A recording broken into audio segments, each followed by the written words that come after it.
There are no days off or holidays in a war zone. There are no lunch breaks at war, and it cannot be paused. Despite the freezing weather, the positional confrontation continued in the east of Ukraine. War, however harsh this may sound, had become a chore. On January 8, 2016, the no-fire regime was violated 29 times in total. Each time, only small arms were used, which allowed Ukrainian troops to return fire without fear of casualties among civilians. В левом здании сидит пулеметчик, там больница. In fact, shooting did not subside all day near Horlivka and Donetsk. Despite the general tension, Ukrainian troops did not suffer any losses on January 8th.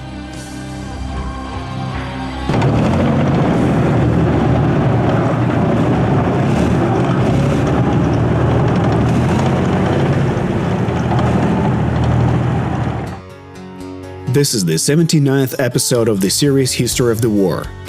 In the spring of 2014, the Russian Federation annexed Crimea and invaded the east of Ukraine in the summer. The attack was stopped after a series of battles, but the war did not end.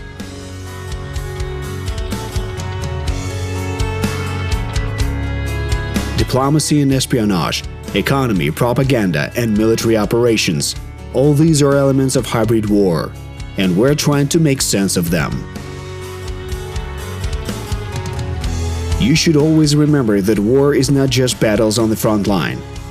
The confrontation between the two secret services, which is invisible to the layman, was also taking place far from the front. In just one day, on January 8th, two local residents were detained in Luhansk region. They had deserted from the LPR army. In Donetsk region, officers of the Security Service of Ukraine detained 4 more of these soldiers of fortune. Migration across the front line is the result of the general decrease in the intensity of hostilities. The positional confrontation literally made some of the local militants of no use to their commanders. The fall in discipline led to an increase in crime. Thus, on January 8th, 5 terrorists robbed a local gas station in Yanakievo.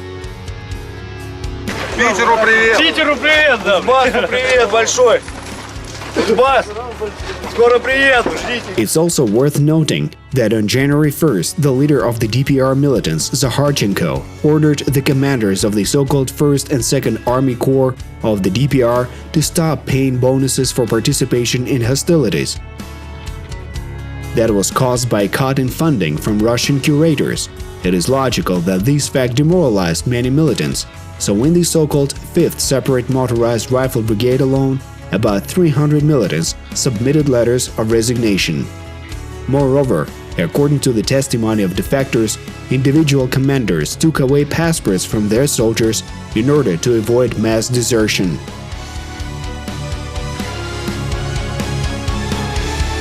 On January 9th, 2 more militants were detained, one of whom, a resident of Slavyansk, surrendered to the authorities voluntarily.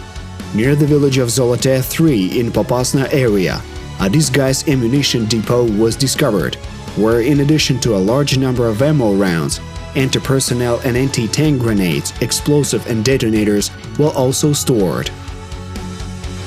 At the same time, on the demarcation line, terrorist activity intensified around Donetsk and Horlivka.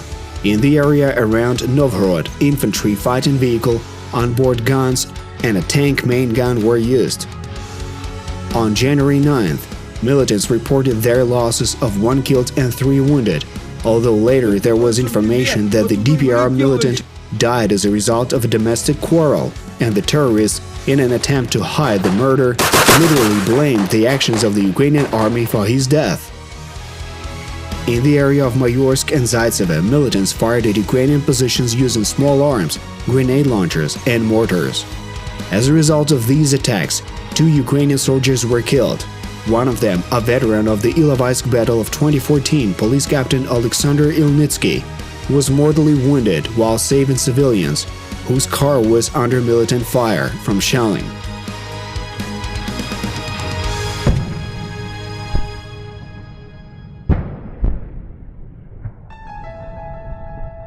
On January 10th, the no-fire regime was being observed, as is traditional in the Luhansk direction. At the same time, contrary to all agreements, the terrorists deployed a tank on the Svetlodarsk arc The Horlivka agglomeration became the center of hostilities, where militants violated the silence regime along the entire front, from Zaitsevo to Novhorodsk, which ultimately led to the death of one Ukrainian soldier and the injury of another. At the same time, it was relatively quiet in the area around Donetsk airport, and snipers operated near the village of Spartak without any success.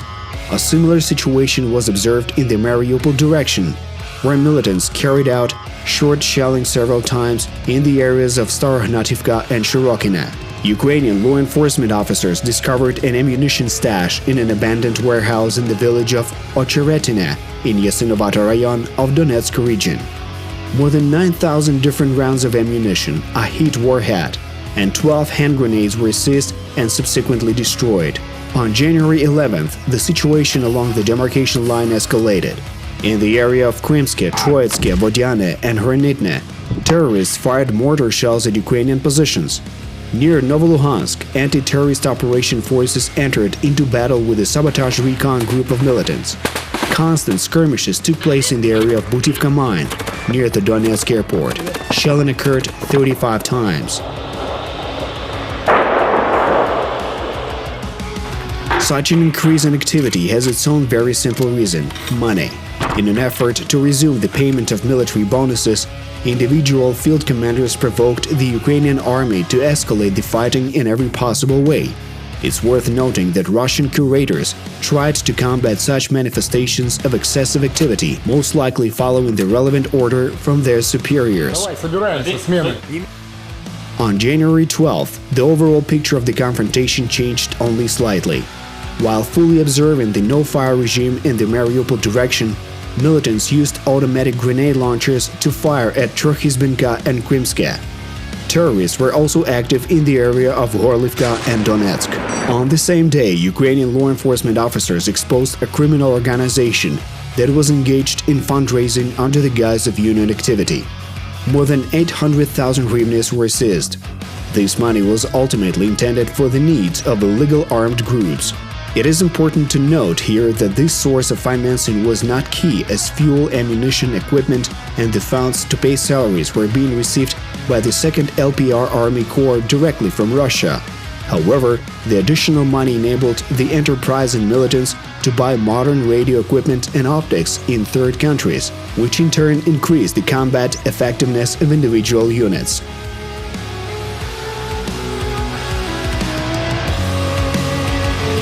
On January 13th, officers of the Security Service of Ukraine detained 2 DPR militants in Donetsk region.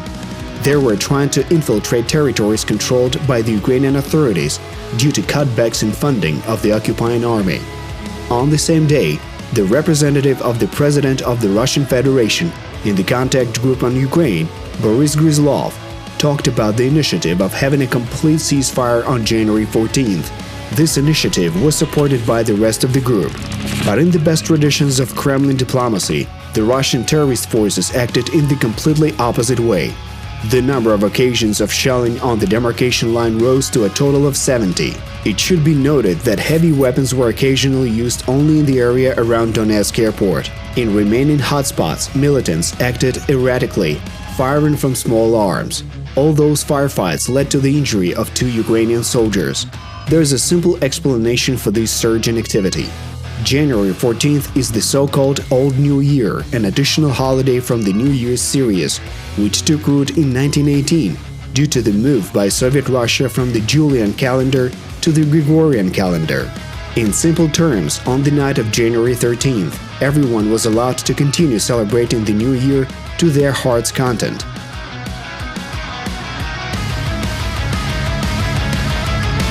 In this context, the pro-Russian militants were no exception.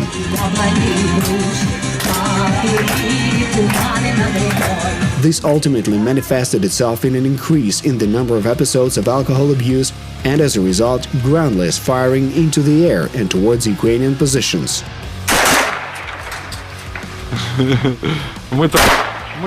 On the same day, in the town of Popasna, forces of the anti-terrorist operation conducted a large-scale special operation, which resulted in 5 militants being detained.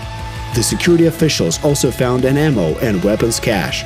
11 TNT charges, 2 anti-tank grenade launchers, 3 hand grenades, and 2 anti-personnel mines were seized. In addition, special services found 6 caches with weapons and ammunition in a forest near the administrative border of the Dnipropetrovsk and Donetsk regions. Just like a year earlier, the special services of the Russian Federation planned terrorist attacks on peaceful land to support the winter offensive. In total, 26 kg of plastic explosives, 20 kg of TNT, 14 sticky mines, 9 grenade launchers, 2 AK rifles, and 4 Makarov pistols, as well as more than 1,000 rounds of various calibers, had been prepared.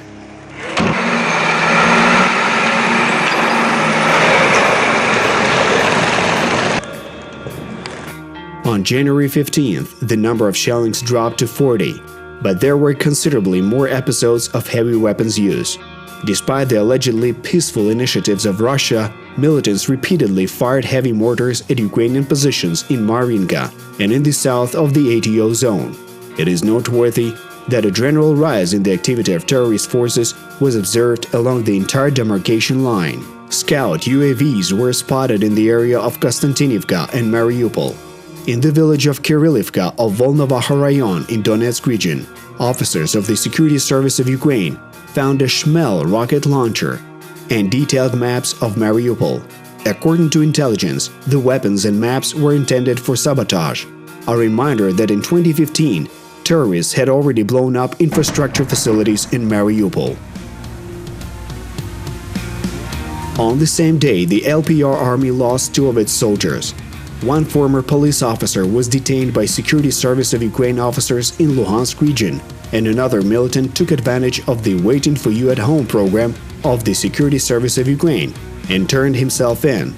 A reminder that in the event of surrender to the authorities voluntarily and having committed no war crimes, local militants could expect an amnesty. It is important to understand that the war zone is not limited to the territory where the combat is taking place. Sabotage, stabs in the back, terrorist attacks, and psychological warfare are far from the complete list of weapons used in a hybrid war.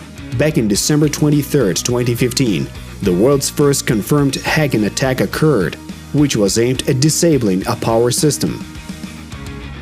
Russian criminals managed to successfully attack computer control systems in the control room of Prikarpatia Oblenergo. As a result, about 230,000 residents had no electricity for up to 6 hours. A similar situation repeated on January 15th, when Borispol airport was hacked. However, specialists of the State Special Communications Service promptly discovered that one of the workstations was infected with a computer virus, and countermeasures were taken. It should be noted that the success of such an attack could affect both the operation of the airport and flight safety. In turn, this could have led to plane crashes with large death tolls. However, most of these aspects remain unknown to the general public, as many technicalities are difficult to explain to a regular TV viewer. However, the confrontation in Donbas still remained the main visible theater of the Russian-Ukrainian war. On January 16th, the number of battles decreased slightly, but the overall picture remained unchanged. While it was relatively calm in Luhansk region, the Svitlodarsk Arc and the outskirts of Horlivka and Donetsk were thundering with constant firefights of medium intensity. Near Marinka, a militant sniper fired at an OSCE observer's car, but the shot was not accurate and only the vehicle was damaged. The Ukrainian army suffered no combat losses. On January 16th, the Security Service of Ukraine detained 2 DPR militants and 1 Russian recruiter. In the meantime, Russia sent yet another humanitarian convoy to the east of Ukraine. War had become a chore.